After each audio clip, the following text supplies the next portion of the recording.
Bonjour, c'est Cryptoly, j'espère que vous allez bien. En ce lundi 11 mars 2024, on se retrouve aujourd'hui pour parler de ETH, la crypto d'Ethereum, parce que nous avons beaucoup d'actualités. On va avoir une nouvelle grosse mise à jour le 13 mars, très importante. Je vais vous expliquer pourquoi ça change beaucoup de choses, et surtout, est-ce que ça va impacter Ethereum ou pas. On commence avant tout par rappeler ce qu'est Ethereum. Alors Ethereum, si vous ne connaissez pas, c'est que vous venez d'arriver en crypto, donc bienvenue. Il faut comprendre qu'Ethereum, c'est la deuxième plus grosse crypto, que c'est elle qui a inventé la finance décentralisée, que c'est elle qui a inventé la notion de programmabilité, comme on la connaît actuellement. Elle a inventé le Solidity, qui est le langage qui permet de pouvoir programmer des smart contracts qui permettent de pouvoir instancier quelque chose qui va être effectué, que la personne le souhaite ou non, qui est quelqu'un pour le faire ou non. C'est très important. Ça veut dire que c'est quelque chose qui va s'acter quoi qu'il arrive. C'est un bout de code qui est décentralisé, qui est sur la chaîne Ethereum et qui s'activera sans qu'il y ait personne qui appuie sur un bouton. Et ça, c'est très important, c'est ce qui est la base de la notion de finance décentralisée. Ça veut dire que je peux prêter de l'argent à quelqu'un contre, par exemple, du Bitcoin. Si ce Bitcoin descend un certain niveau en dessous du prêt, le Bitcoin va être automatiquement vendu et je vais récupérer mon argent. Et ça, sans passer par quelqu'un, sans passer par une banque, sans se poser des questions. Et c'est vraiment la grosse force de la finance décentralisée.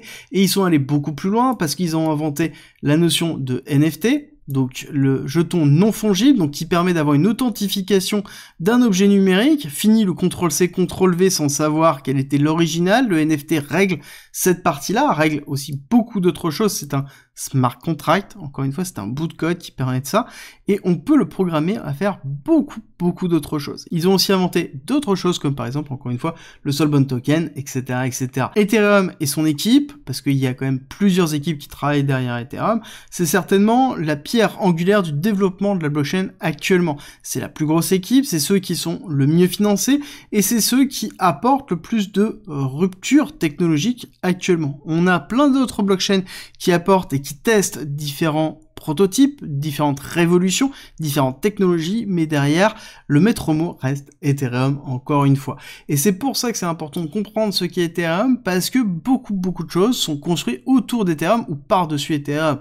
Que vous utilisez une blockchain comme Avalanche, par exemple, ou que vous utilisez une blockchain comme Phantom, c'est EVM compatible, sous-entendu Ethereum Virtual Machine compatible. Ça veut dire qu'on peut exécuter les codes en Solidity, et même la majorité des développements qui sont effectués sur toutes ces blockchains-là sont effectués en Solidity, parce que c'est devenu une norme. On va parler de cette mise à jour qui est très importante, qui arrive le 13 mars. Cette mise à jour a pour vocation de détruire la notion de blob.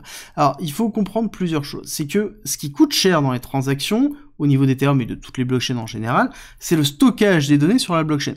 Comprenez bien que la blockchain, c'est chaque bloc va être stocké dans chacun des nœuds. Alors je schématise grandement, mais c'est vraiment l'idée, dans chacun des nœuds, et donc forcément, plus on a de nœuds, plus ça coûte cher, plus l'espace est limité, et donc plus ça va coûter cher, l'offre et la demande.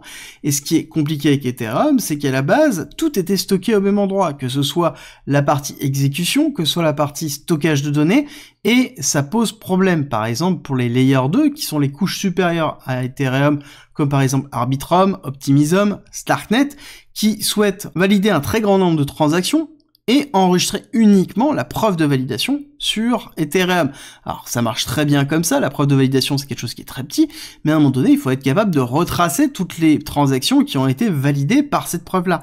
Et ça veut dire qu'on est obligé de stocker toutes ces transactions-là, et donc ça veut dire qu'on est obligé de les stocker sur la blockchain Ethereum, et c'est ce qui coûte très cher, et justement l'idée de cette mise à jour c'est de pouvoir séparer le blob, donc sous-entendu la donnée non essentielle de la blockchain principale, et de pouvoir diminuer drastiquement les frais. Ça veut dire que par exemple Arbitrum, quand ils vont valider une transaction, vont enregistrer juste les éléments nécessaires les plus importantes directement dans la couche principale, et ensuite on va avoir le reste des données qui vont être stockées dans le blob, tout ce qui est donné non important. Et c'est là où en plus c'est une corrélation qui est intéressante parce qu'on a Celestia, la couche modulaire qui est arrivée, ces blockchains modulaires qui sont arrivés pour stocker de la donnée pas chère, va être quand même mise à mal avec la mise à jour d'Ethereum. Je pense qu'on est quand même très très loin des frais de Celestia qui est vraiment très faible, mais en tout cas ce qui est sûr c'est que ça va diminuer drastiquement les frais d'exécution des Layer 2 sur Ethereum. Ça ne va pas changer beaucoup ce qui se passe sur Ethereum, mais sur tout le reste ça va changer énormément, et c'est un bloc important pour l'évolution par la suite d'Ethereum. Sans ça, on ne peut pas continuer la scalabilité, sans ça, on ne peut pas continuer les évolutions d'Ethereum, et donc ça, c'est le 13 mars 2024. Qu'est-ce que ça a changé concrètement au niveau de l'utilisation d'Ethereum? Peu de choses.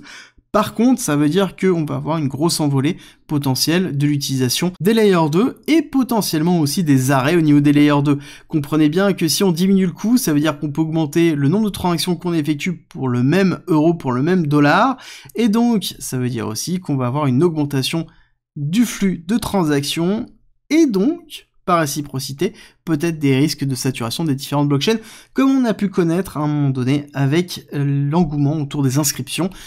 Pour ceux qui ont vécu ça, vous savez très bien ce que ça veut dire pour les cryptos natives de ces Layer 2. Encore une fois, je suis vraiment dans l'explication synthétique. Si vous voulez avoir plus d'informations, n'hésitez pas à poser vos questions en commentaire ou sur le Discord, la communauté vous répondra avec plaisir. Et nous, on se dirige vers l'analyse technique parce qu'il y a plein de choses à voir.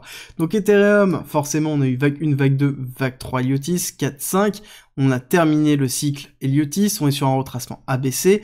Accumulation de Wyckoff dans la partie basse, plutôt classique, qui est le sign of weakness d'une distribution de Wyckoff en BC, AR, ST, SO. Donc aussi, encore une fois, très classique, et il faut prendre en considération qu'il y a une nouvelle aussi qui est très importante au niveau d'Ethereum, c'est que nous avons potentiellement un ETF spot Ethereum qui va être validé courant de cette année, et forcément on va avoir beaucoup d'inflow, beaucoup de cash qui va arriver des institutionnels sur la technologie Ethereum et tout l'écosystème Ethereum. Et c'est pour ça aussi qu'on a une grosse envolée en ce moment, et un travail de la performance d'Ethereum contre BTC. On voit qu'on est en train de travailler très fortement les 0,06, ce qui est plutôt classique, parce que justement Ethereum commence à prendre du poil de la bête, parce qu'on a derrière la possibilité de validation de cet ETF.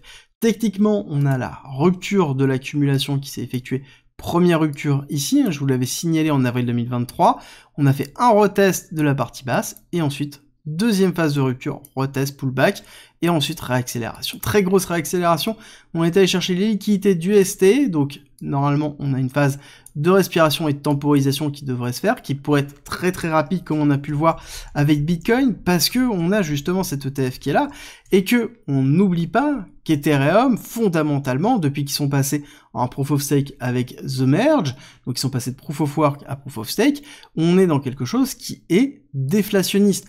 Ici, on perd systématiquement des Ethereum. On voit que depuis qu'on est passé sur The Merge, on a diminué la max supply de 420 000 Ethereum.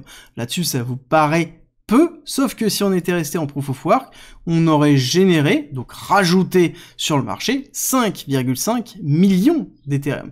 Donc on est sur quelque chose qui est déflationniste, où on concentre la valeur, et qui va avoir à côté quoi? La validation d'un ETF spot, donc de l'achat institutionnel. Donc forcément, on a une hyper-valorisation autour d'Ethereum, et quand on se projette un petit peu sur l'évolution potentielle avec un cycle plutôt classique de vague 1, grande vague 1 héliotiste, vague 2, vague 3 héliotiste, on irait chercher le 1,618, voire le 2,618.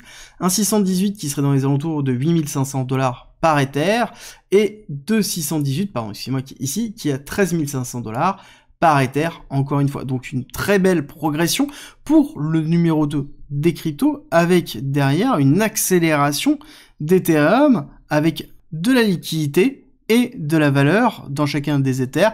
On vise une max supply dans les alentours de 100 millions, on est dans les alentours de 120 millions, donc on va avoir vraiment une concentration pure au niveau d'Ethereum, et ça va être un actif à surveiller pour ce bullrun et les bullruns suivants. J'espère que cette vidéo vous a plu. Si c'est le cas, n'oubliez pas de me laisser un like et abonnez-vous si ce n'est pas déjà fait, et nous on se retrouve très vite pour une nouvelle vidéo.